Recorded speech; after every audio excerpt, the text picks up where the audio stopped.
Hello friends, मी भावना भूतल स्वागत करते तुमचं माझ्या चॅनलमध्ये, ज्याचं नाव आहे लव नॉवेल स्टुडिओ. चला तर मग स्टोरीला सुरुवात करूया.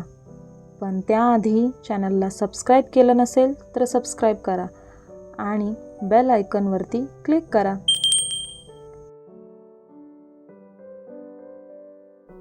वेड भाग 24. एवढा मोठा बेड असताना तू खाली का झोपणार? निनाद आपल्या भुवया उडवतच तिला विचारू लागला. ती त्याच्या प्रश्नाचं उत्तर न देता मान खाली घालते. राणी सरकार, लुक ॲट हिअर. निनाद तिला आवाज देत काहीतरी दाखवतच म्हणाला. आता पुढे. बेडच्या मधोमध उशींचे कुंपण त्यानं घातलं होतं. चालेल? निनादने तिला विचारलं. होकारार्थी मान डोलवत तिने हो म्हटलं आणि बेडवर जाऊन बसली. Good night. बेडवर आडवा होतच तो म्हणाला. Good night. त्याला स्मित देतच ती म्हणाली आणि त्याच्या बाजूलाच आडवी झाली. लाईट बंद केली तर चालेल ना? निनादने असं विचारताच मैथिली गोंधळलेल्या नजरेने त्याच्याकडे पाहू लागली. लाईट असल्यावर मला झोप नाही लागत ग. तुला लाईट हवी असेल तर राहू दे, निनाद म्हणाला. नाही, बंद करा, मैथिलीने उत्तर दिलं. हात लांब करत त्याने बेडजवळील दिवा बंद केला. दिवसभरातील धावपळीने निनाद इतका दमला होता की डोळे मिटताच झोपी गेला. मैथिलीची मात्र चुळबुळ चालू होती. खोलीतील काळोख तिला अस्वस्थ करू लागलेला. आपले हात बेडवर फिरवत मोबाईल कुठे लागतोय का हे ती पाहू लागली, पण मोबाईल काही तिला मिळत नव्हता. बाजूलाच असलेली उशी घट्टपणे छातीशी कवटाळून घेत झोपण्याचा प्रयत्न ती करू लागली, पण भीतीने झोप तिला काही येत नव्हती. निनाद. शेवटी न राहूनच तिने निनादला आवाज दिला. निनाद अगदी गाढ झोपेत होता. तिचा आवाज त्याच्या कानांपर्यंत पोहोचलाच नाही. शेवटी तीच थोडीशी त्याच्या जवळ सरकून झोपते. त्याचा हात हातात घेण्यासाठी ती बेड चाचपू लागते. त्याच्या छातीवर तिचा हात पडतो. अचानकपणे झालेल्या स्पर्शाने निनादने डोळे उघडले. मैथिलीचे हात त्याच्या शरीराभोवती फिरत असतात. मैथिली त्याच्या दंडांचा अंदाज घेत त्याच्या हातापर्यंत पोहोचते. त्याच्या हाताचा पंजा आपल्या हातात घट्ट पकडत तिने डोळे मिटले. अंधाराने जाळवणारी भीती तिची कमी झाली आणि तिला झोपही लागली. पण तिने असं काही करताच निनादला झोपच लागत नव्हती. तिच्या नाजूक आणि मुलायम हाताचा स्पर्श तो अनुभवत असतो. काही क्षणांनी मैथिलीची निनादच्या हाताभोवतालची पकड ढिली पडू लागली. निनाद अगदी अलगदपणे तिच्या हातातून स्वतःचा हात काढून घेऊ लागला. असं मैथिलीने पुन्हा त्याचा हात घट्ट पकडला. झोपेतच तिने स्वतःजवळ ओढत त्याच्या हाताला बिलगतच झोपली. तिने असं काही करताच निनादला खूप गंमत वाटली. पुन्हा तिची त्याच्या हाताभोवतालची पकड ढिली पडताच तो हळूच तिचा हातातून स्वतःचा हात काढून घेऊ लागला. हातातून काहीतरी निसटतंय हे जाणवताच मैथिलीची पकड पुन्हा घट्ट होऊ लागली. काही वेळाने मैथिली त्याचा हात सोडून देत कूस बदलून झोपली. पण मग मात्र निनाद आता नाराज होत डोळे मिटला. आता त्याला झोप येत नव्हती. कूस बदलत तो झोपण्याचा प्रयत्न करू लागला. मैथिलीचा हात पुन्हा त्याच्या हातात येऊन पडला तसं ओठांवर गोड हसू देखील आलं आणि त्याला झोप देखील लागली. इथे साईराज मात्र खूप खुश होता. आज मैं ऊपर आसमां नीचे, आज मैं आगे जमाना है पीछे. साईराज गाणं गातच रूममध्ये शिरला. श्री तळ हातावर हनुवटी ठेवून गाल फुगवतच त्याच्याकडे पाहू लागले.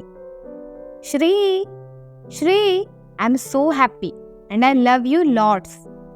श्रीचा हात आपल्या हातात पकडत त्याला बेडवरून खाली ओढत साईराज त्याला गोल गोल फिरवू लागला. सोड यार. श्री साईराजच्या हातून स्वतःचा हात सोडवत थोडं चिडतच म्हणाला. काय झालं? साईराजने विचारलं. डिनर करून आलास? श्रीने विचारलं. तू माझ्यासाठी थांबलेलास? साईराजने असं विचारता श्री रागातच त्याच्याकडे पाहू लागला. डिनरसाठी जातो असं सांगून गेलेलो ना, मग तू का थांबलास? साईराजने विचारलं. माझ्यासाठी डिनर ऑर्डर केलंयस असं पण सांगून गेलेलास. श्री म्हणाला. मी ऑर्डर केलेला मेन्यू नाही आवडला का? साईराजने भोळा चेहरा करतच विचारलं. आवडायला तो डिनर आलायच कुठे? श्रीने सांगितलं. का नाही आला? साईराजने विचारलं. तू डिनर नक्की ऑर्डर केलेलास ना? श्रीने पुन्हा विचारलं. ऑफकोर्स येस, साईराज उत्तरला. नक्की? श्रीने पुन्हा विचारलं. हो यार, तू त्यांना कॉल करून बघ ना. साईराज म्हणाला. तू डिनर ऑर्डरच नाही केलेस आणि हे चौथ्यांदा झालंय साई. श्री म्हणाला. या हॉटेलवाल्यांचा प्रॉब्लेम आहे वाटतं. साईराज उत्तरला. हॉटेलवाल्यांचा नाही, तुझा प्रॉब्लेम आहे असं मला वाटतंय. श्री म्हणाला. भडकतो कशाला? परत ऑर्डर कर ना. साईराज उत्तरला. भडकतो का म्हणजे? एकदा दोनदा समजू शकतो यार, नेहमी नेहमी काय आहे तुझं? मी फालतूमध्ये त्या मॅनेजर सोबत आर्ग्युमेंट करत बसलोय. त्याने कॉल डिटेल्स दाखवली मला. आपल्या लँडलाईनवरून त्याच्या लँडलाईनवर कॉलच नाही गेलाय. श्री म्हणाला. असं कसं नाही गेला? मी स्वतः कॉल करून डिनर ऑर्डर केलेला रे का? तुझी काळजी मला नसणार का? आणि सगळ्यात महत्वाचं, तुला उपाशी ठेवेल का मी? साईराजने विचारलं. Leave it. श्री रागातच बेडवरची चादर नीट करत त्यावर आडवा झाला. श्री, साईराज त्याचा राग शांत करण्याचा प्रयत्न करू लागले. साई, हाँगकाँगच्या क्लायंटसोबत कॉल मीटिंग आहे. मला थोड्या वेळाने उठून त्या कामाला लागायचे. प्लीज मला झोपू दे. श्री रागातच म्हणाला. मी केलेलं यार जेवण ऑर्डर, साईराज म्हणाला. साईराज शांतपणेच म्हणाला, पण श्रीने त्याच्या बोलण्यावर काहीच प्रतिक्रिया दिली नाही. तो डोळे मिटून निश्चित पडून राहिला. रूममध्ये वेगळीच शांतता जाणवली. तसं श्री डोळे उघडून पाहिले. साईराज तिथे दिसत नाही आणि रूमचा दरवाजा तसाच उघडा होता. Oh shit! धडपडतच बेडवरून उठत श्रीने रूम बाहेर धाव घेतली. लिफ्टसाठी न थांबता भरभरजीने उतरत तो खाली आला. Sir, please sir. हॉटेलचा मॅनेजर साईराजच्या हातून स्वतःची कॉलर सोडवण्याचा प्रयत्न करू लागला. माझ्या मित्राला माझ्याबद्दल भडकवताय तुम्ही लोक. मी कॉल करून जेवणाची ऑर्डर दिलेली वर नाही म्हणून सांगताय. साईराज त्या मॅनेजरवर ओरडतच म्हणाला. साई, लीव्ह हिम. श्री मोठ्यानेच ओरडला आणि साईराजच्या हातून त्या मॅनेजरची कॉलर सोडवू लागला. याच्यामुळे तू माझ्यावर रागवलास. मी नाही सोडणार याला. साईराज हाताची मूठ मॅनेजरवर उघडायला जाणार, तोच श्रीने त्याला अडवलं. साई, तुला माझी शपथ आहे. प्लीज स्टॉप आणि आत्ताच्या आत्ता तू खोलीत जातोयस. श्री साईराजवर ओरडतच म्हणाला. त्याला खरं काय ते सांगायला बोल, मग मी जातो रूममध्ये. साईराज म्हणाला. श्रीने नकळतच साईराजच्या नकळत मॅनेजरला इशारे केले. सॉरी सर, सरांनी जेवण ऑर्डर केलेलं आमच्याकडूनच चूक झाली. मॅनेजर म्हणाला. बघितलंस? साईराज श्रीला म्हणू लागला. हो बघितलं. आता तू प्लीज रूममध्ये चल. श्री साईराजचा हात पकडत त्याला आपल्यासोबत घेऊन जाऊ लागला. मॅनेजरला एक खुन्नस देतच साईराज श्रीसोबत जाऊ लागला. तू जेवलास की नाही जेवलास? साईराजने विचारलं. 12:30 वाजले. भूक मेली माझी. आता यावरून पुन्हा त्या मॅनेजरसोबत वाद घालायला जाऊ नकोस म्हणजे झालं. श्री म्हणाला. चल मग. साईराज श्रीला उडतच कुठेतरी घेऊन जाऊ लागला. कुठे नेतोयस आता? श्री चिडतच म्हणाला. रेस्टॉरंटमध्ये. गप्पपणे जेवला नाहीस मग त्या मॅनेजरचं मी काय करेल हे तुला वेगळं सांगायला नको. श्रीला धमकवतच साईराज म्हणाला. साई, मला नकोय जेवायला. श्री साईराज समोर समजवत होत, पण साईराज त्याचं काहीही ऐकण्याच्या मनस्थितीत नसतो. साईराजच्या रागापुढे श्रीचं काही चालत नाही. गप्पपणे रेस्टॉरंटमध्ये जाऊन तो बसला. साईराजने त्याच्यासाठी त्याच्या आवडीचं जेवण मागवलं. श्री त्याच्या वागण्याचा थोडा विचार करू लागला. एकटक तो साईराजकडे बघत असतो. बोलणार नाहीस काय? साईराजने विचारलं. एवढा इश्यू करायची गरज होती का? श्रीने सुद्धा प्रश्न केला. हा प्रश्न मी तुला करायला हवा ना. माझ्यावर विश्वास न ठेवता नको त्यांच्यावर विश्वास ठेवतोस तू. साईराज म्हणाला. साई, मुंबईत असताना पण तू असंच केलेलंस. श्रीने आठवण करून दिली. तेव्हा पण मी ऑर्डर बुक केलेली. ज्या ॲपवरून मी जेवण ऑर्डर केलेलं ना, त्या ॲपचा इश्यू होता. साईराज म्हणाला. श्री डोक्यालाच हात लावून बसला. वेटर श्रीच्या आवडीचं चायनीज टेबलवर ठेवून तिथून निघून गेला. श्री स्वतःच्या हाताने खात नाही हे बघून सायराज त्याला भरवायला घेतो. सॉरी ना, आ कर बघू. चमच्यात भरलेल्या भातावर फुंकर मारत चमचा श्रीच्या ओठांजवळ नेतच तो म्हणाला. त्याचं ते प्रेम बघून श्रीचा राग थोडा तरी शांत झाला. पोट पूर्ण भरताच होता नव्हता तो संपूर्ण राग त्याचा कुठेतरी दूर पळून गेला.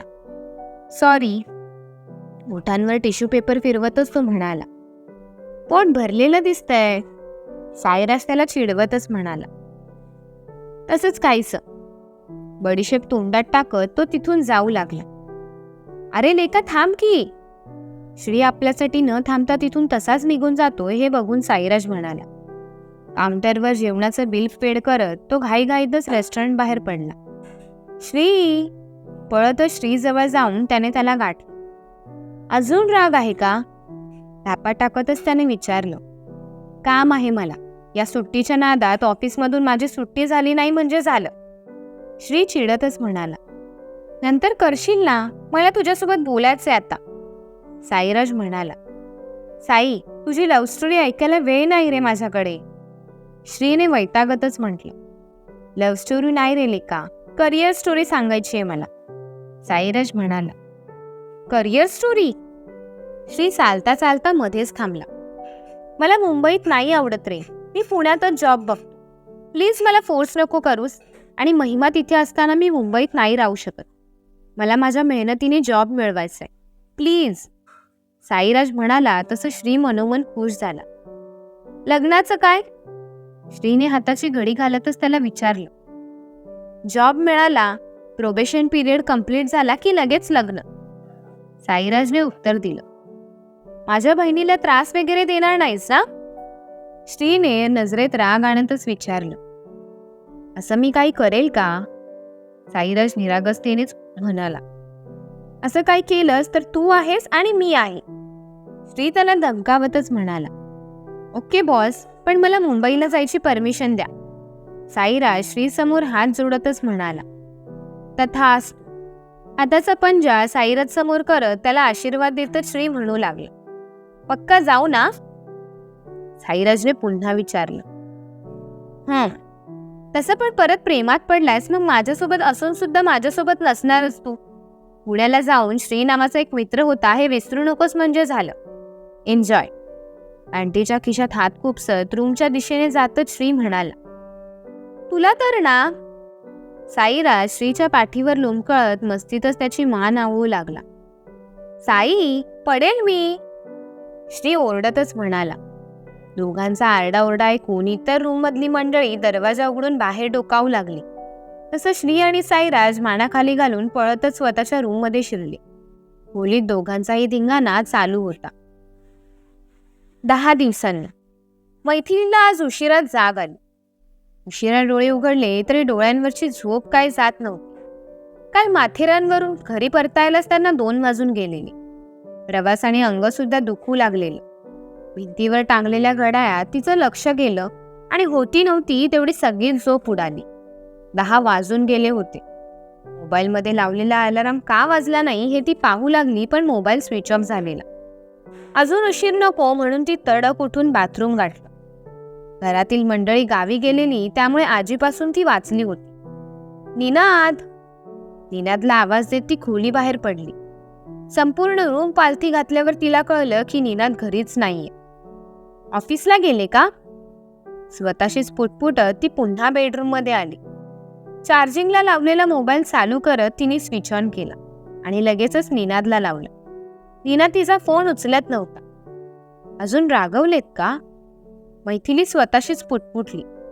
तिने घाबरत पुन्हा त्यांना फोन केला, पण त्याने तिचा फोन उचलला नाही. भीतीने डोळ्यात पाणी भरून आलं. तिने क्षणाचाही विलंब न करता वनिशाला कॉल लावला, पण वनिशा परत दादाला सांगेल या भीतीने तिने पहिल्याच रिंगमध्ये तिचा फोन कट केला. मोबाईल तसाच बेडवर ठेवून देत गुडघे छातीजवळ घट्ट कवटाळून घेत ती रडू लागली. मोबाईल रिंग झाला. निनादचा कॉल असेल असा विचार करून तिने तडक मोबाईल हातात घेतला, पण वनिशाचा फोन बघून तिचा हिरमोड झाला. काय झालं असेल या 10 दिवसात? कळेलच पुढील भागात. धन्यवाद.